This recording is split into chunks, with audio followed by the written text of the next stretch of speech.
ED के छापेमारी के खिलाफ सड़क पर उतरी ममता बनर्जी। बंगाल के राज्यपाल सीवी आनंद बोस को मिली बम से उड़ाने की धमकी। हाई अलर्ट पर पुलिस, बढ़ाई गई राज्यपाल की सुरक्षा। अमित मालवीय का ममता सरकार पर हमला, कहा ममता के राज में राज्यपाल भी सुरक्षित नहीं है। पश्चिम बंगाल में इस साल विधानसभा के चुनाव होने हैं, लेकिन जहां एसआईआर को लेकर के सियासी बवाल अभी थमा भी नहीं था, तो अब ईडी की रेड को लेकर के सियासी घमासान देखने को मिल रहा है। आपको बता दें कि जहां आईपैक के दफ्तर और आईपैक डायरेक्टर के घर पर ईडी ने छापा मारा है, तो इसके खिलाफ ममता बनर्जी और टीएमसी पूरी तरीके से विरोध कर रही हैं। आपको बता दें कि ममता बनर्जी कोलकाता की सड़कों पर उतर आई हैं और उन्होंने ईडी के इस छापे के खिलाफ विरोध प्रदर्शन को लीड किया है। तस्वीरें आप देख सकते हैं जहां पर ममता बनर्जी इस मार्च को लीड करती हुई नजर आ रही है। तो वहीं कोलकाता में जहां गुरुवार को आईपैक के खिलाफ ईडी की छापेमारी से दिल्ली तक सियासी माहौल गरमाया हुआ है, तो इस बीच बड़ी खबर सामने आ रही है जहां पश्चिम बंगाल के राज्यपाल सीवी आनंद बोस को जान से मारने की धमकी मिली है। आपको बता दें कि आधी रात को धमकी भरा ईमेल मिलने के बाद राजभवन में हड़कंप मच गया।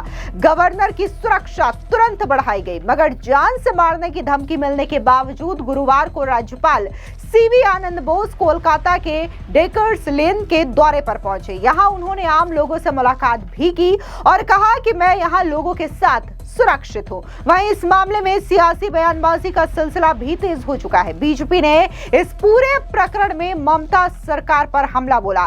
बीजेपी नेता अमित मालवीय ने ममता बनर्जी को एक आपदा बताया, कहा कि ममता के राज्य में राज्यपाल भी सुरक्षित नहीं है। तो वहीं तस्वीरें सामने आ रही है कोलकाता की सड़कों से, जहां पर देखा जा सकता है कि ममता बनर्जी ईडी के इस छापे के खिलाफ सड़कों पर उतर आई हैं और बाकायदा टीएमसी के साथ उनके जो तमाम कार्यकर्ता हैं वो भी मौजूद हैं, जो कि इस विरोध प्रदर्शन में हिस्सा ले रहे हैं। आपको बता दें कि जब आईपैक के ठिकानों पर छापेमारी हुई, तो ममता बनर्जी को जैसे इस बात की जानकारी मिली, वो फौरन वहां पर जाती हैं आईपैक के ऑफिस में और प्रतीक जैन के घर पर वहां से तमाम डॉक्यूमेंट्स लेकर के निकल जाती हैं। अब इस मामले को लेकर के ईडी कोलकाता हाई कोर्ट भी पहुंच चुकी है। बता दें कि ईडी ने कोलकाता हाई कोर्ट में याचिका दायर की है, जिसमें कहा है कि ममता बनर्जी ने पुलिस की मदद से ईडी के असिस्टेंट डायरेक्टर के पास से सभी डिजिटल डिवाइस और अहम सबूत वाले documents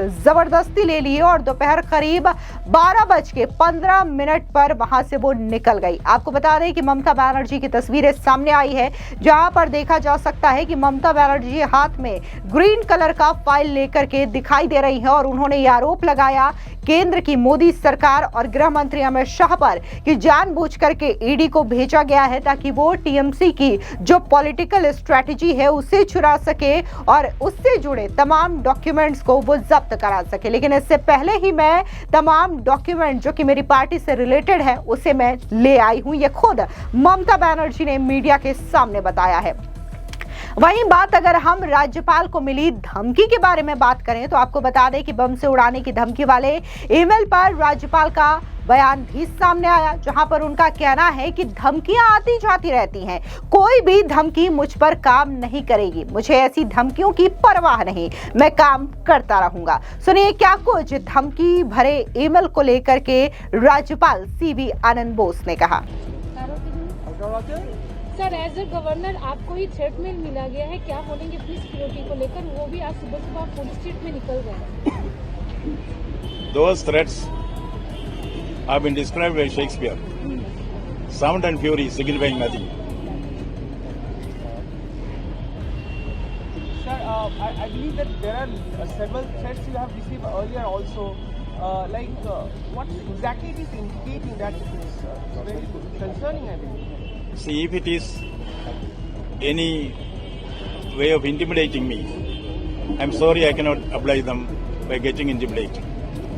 Last year, when I was in the field, all of you saw somebody was taking a bomb and throwing it in front of me. See, these are all, maybe it is some ignorant action done by some people. Maybe it is deliberate. That is up to the investigating authorities to investigate and establish the truth. I am not bothered about these threats at all. has the soul of Calcutta in it.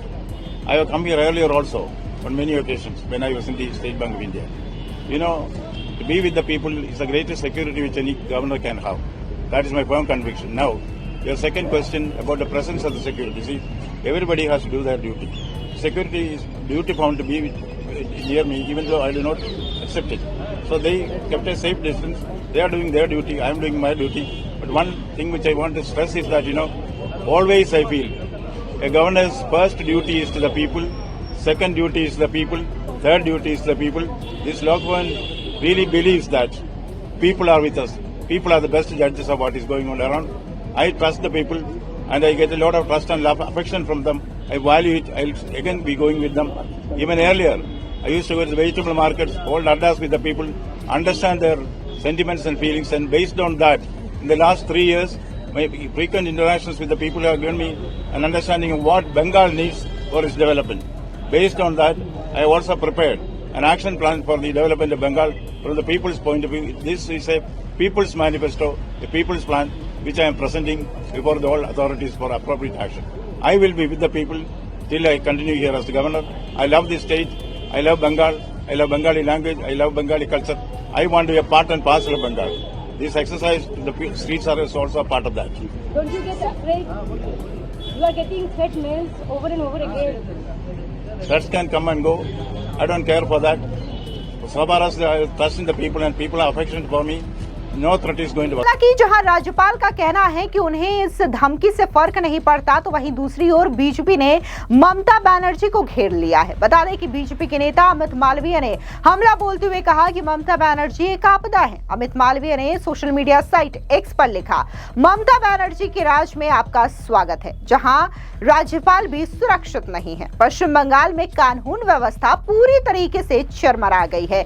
गृह मंत्री ममता बनर्जी कोयला तस्करी और money laundering के आरोपी एक private firm को बचाने के लिए ईडी से सबूत वाली फाइलें छीनने में व्यस्त है। ममता बनर्जी पूरी तरीके से नाकामयाब नेता है। आपको बता दें कि धमकी भरे ईमेल की गंभीरता को देखते हुए राजभवन में सुरक्षा के पुख्ता इंतजाम किए गए हैं। राज्यपाल के विशेष कर्तव्य अधिकारी यानी कि ओएसडी के अनुसार सुरक्षा व्यवस्था की समीक्षा के लिए तैनात बलों की एक महत्वपूर्ण बैठक आधी रात को आयोजित की गई। इस बैठक में सुरक्षा प्रोटोकॉल को और अधिक सख्त बनाने पर चर्चा हुई। बता दें कि इस पूरे मामले की संवेदनशीलता को देखते हुए केंद्रीय गृह मंत्रालय को इसके बारे में डिटेल में रिपोर्ट भेजी गई है। केंद्रीय गृह मंत्री को इस घटना से अवगत करा दिया गया ताकि केंद्र की ओर से किसी भी संभावित खतरे को देखते हुए आवश्यक कदम उठाए जा सके। राज्यपाल की सुरक्षा की जिम्मेदारी अब पश्चिम बंगाल राज्य पुलिस और सीआरपीएफ संयुक्त रूप से संभाल रहे हैं। दोनों सुरक्षा एजेंसियां मिलकर के राजभवन और राज्यपाल के हर दौरे की निगरानी कर रही है। सुरक्षा बलों के अतिरिक्त टुकड़ियों को भी तैनात किया गया है। सुरक्षा एजेंसियों ने इस मामले में जांच को तेज कर दिया है। ईमेल भेजने वाले की पहचान करने के लिए साइबर सेल की मदद भी ली जा रही है। इसी के साथ ही तकनीकी विशेषज्ञ ईमेल के आईपी एड्रेस और उसके सोर्स का पता लगाने की कोशिश कर रही है ताकि धमकी देने वाले आरोपी तक पहुंचा जा सके। फिलहाल राजभवन के आसपास सुरक्षा व्यवस्था को अत्यधिक सख्त कर दिया गया है। Yesterday we have witnessed that Mamata Banerjee deserves ED raid, and today we seen that Mamata Banerjee launched a fire against ED. What is your take on that? Sir, These are issues that have a political dimension about it. I do not want to comment on the politics of the state. Number two, these are legal issues which is before the court. Let the court decide. I as governor do not want to interfere in a case that is sub judice. So you have said that it is a political matter, but the thing is that Mamata Banerjee is the administrative head of this state. She is the chief minister, and she used state machinery to disrupt the ED raid yesterday. She disrupted the central government employee to do their work.